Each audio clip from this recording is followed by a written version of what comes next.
Right, that's another thumbnail.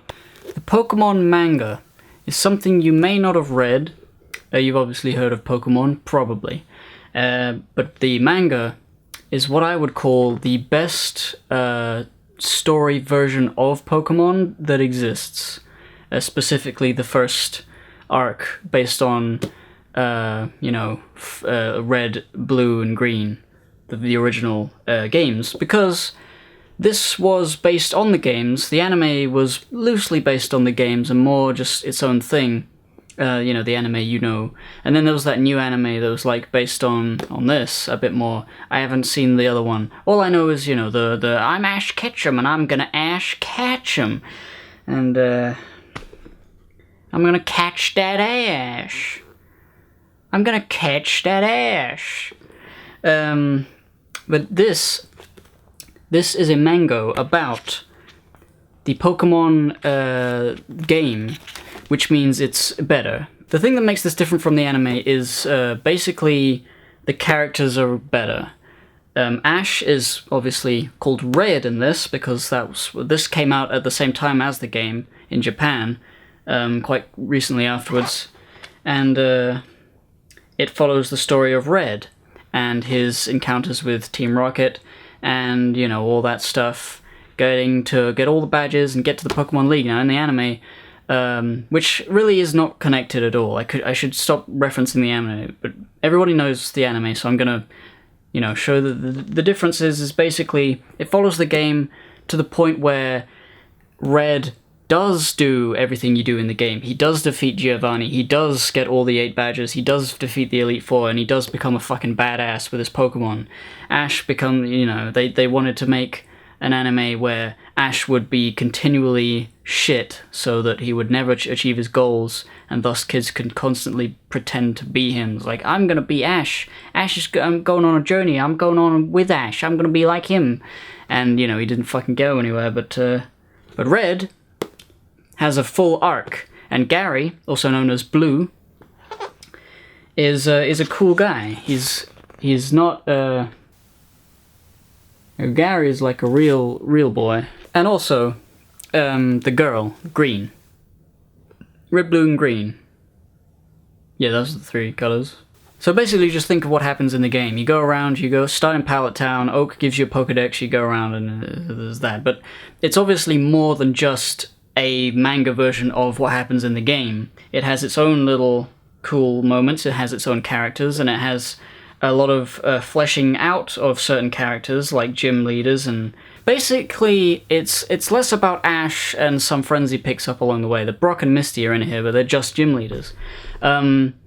Red goes on his journey, and he has an actual rivalry with Blue, who is a cool guy and not just a jerk. He's not just like, I'm cooler and older and better than you. I'm Professor Oak's grandson. Fuck you, Ash, bitch. I'll punch you. It's 2 characters that grow together as rivals, and, 3 characters, because the girl comes in. It's like the Luffy, Zoro, Nami. Oh, look at that. Look at them being all, like, cool together. Obviously, it's cool as fuck. And really, I just want to talk about it. I just want to mention that this is like the best version of Pokemon that fiction Pokemon. The games are good, but I've always liked the manga more, mostly because I don't like. You play one Pokemon, you play them all. You level them up, you kill guys, or you don't, and that's it. But in this, you read it. Oh yeah, and of course, it's not about Pikachu. It's not all about Pikachu. He has a Pikachu on his team, as you can see, but his buddy is the Poliwhirl, or the Poliwrath. He starts off with a Poliwhirl, he gets a Venusaur from Professor Oak, and those are his buddies.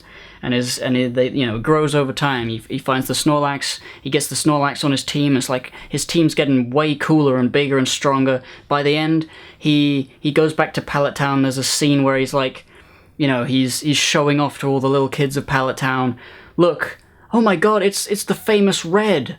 He came from Pallet Town and he beat the Elite Four. And then Red looks to his buddy now, his rival / buddy, blue, and he's like, huh, yeah, we're the coolest. Yeah, we're the coolest. And then they're like, yeah, we're the coolest. And then they're the coolest, dude. It's so cool. I love it. I love it. It's everything you want out of an adventure story, a hero's journey, if you will, version of Pokemon. Just go and fucking read it, my friend. People may have mentioned, you may have heard that, hey, did you know in the Pokemon manga, Pokemon get hurt and killed and sliced up? I don't know whether that's in this one, but an Arbok does get sliced in half with a sword, and he's just dead. And in Lavender Town, there is like actual ghosts and corpses and dead people, and like it's kid friendly, but it's gruesome. It's like, oh no, you know, I might need a glass of milk tonight to settle my nerves. Oh yeah, and then there's Dr. Blaine. There's the fucking Mewtwo. This is the whole thing with Mewtwo. Yeah, because it's cool because, like, the Mewtwo thing, Giovanni in Team Rocket is like, I'm gonna get Mewtwo back from the dead, and it's like the whole thing of the first Pokemon movie, except it's like what it would actually happen if Mewtwo was real. He just sort of like, he's like, I'm going to fucking kill everyone, and you have to, or rather Red has to, get the Master Ball and capture him, otherwise Giovanni will take over the world. And it's like an actually cool thing. And then there's a fucking tournament arc. There's a tournament arc at the thing, so it's not exactly like the game. They instead of the Elite Four, there's a tournament at the end. God, it's so fucking good. It's like Dragon Ball, really. It's really just like Dragon Ball, but Pokemon. It's Pokemon Dragon Ball.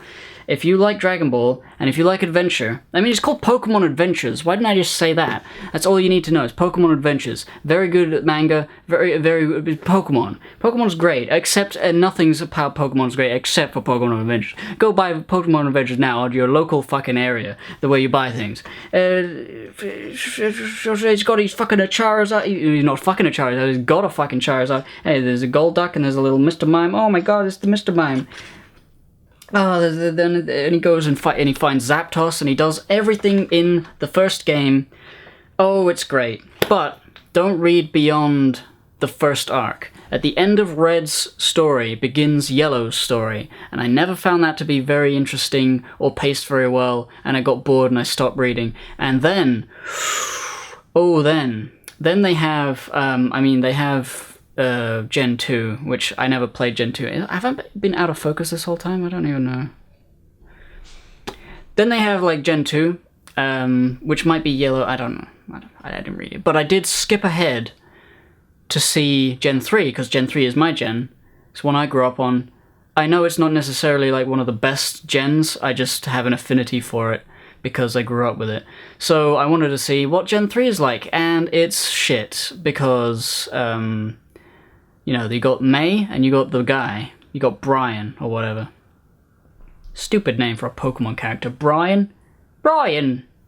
Just doesn't seem right, doesn't sound right. Pokemon trainer Brian?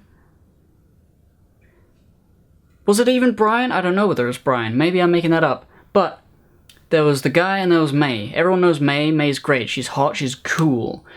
The guy with the funny duck hat is an effeminate gay-ass fashion boy. And I say gay-ass not in an inflammatory way, but because they make him appear very, kind of stereotypically gay. What little I saw was him being like an ooh sort of guy, and I'm like, I identified with that guy because I picked the boy character when I was a little boy. I played that game when I was a little boy. I picked the boy character. And now you're telling me I was gay all those years? Didn't know that. So, I didn't like it. But this, for the ages, really good manga, really good. If you enjoyed the first Pokemon game, really just read the whole thing. Read your favorite gen of this manga. It will probably be good, but I definitely recommend the first generation, or whatever it's called. Story by Hidenori Kusaka, art by Mato. What's the matter? Yeah, Charizard. Yeah. Gym leader. What's her face? Oh no, it's not gym leader. It's a Red Rocket bitch. I love big Pokemon and I cannot lie. You other brothers can't deny. When a Wailord walks in, I mean, he destroys the premises, and then you got to pay for all the damages, and you're like, I'm sorry. I mean, I have a Wailord, I just wanted to show it off. I didn't know he was going to smash the whole building. I'm sorry, I'll go. Goodbye. Oh, man, that's going to cost me all that money. Well, at least I beat all these Pokemon trainers. I stole their money, and now I have all this money to pay for this thing. Why do I even bring this Wailord out here? It's not even the ocean. Alright, thank you for watching. Goodbye.